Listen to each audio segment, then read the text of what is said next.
bandeko tolandi vidéo moko sur WhatsApp na Facebook bazoyebisa biso ke bathermos tozosomba ya bachinois eza na bacomprimé na kati.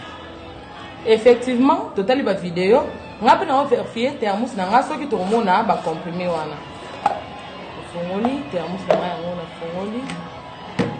Effectivement comprimé moko yango oyo ya mibale yango oyo ya misatu yango oyo eza 3 comprimés.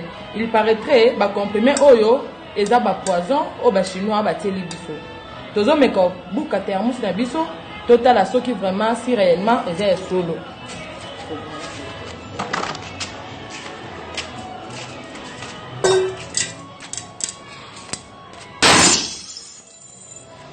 Effectivement ba comprimant ngo eza ya solo bandeko. Oh non, ça a thermos. À de thermos na ye. Eza ba comprimé, eza poison au ba chinois. Ba salé libiso. Ko comprimant ngo yango oyo.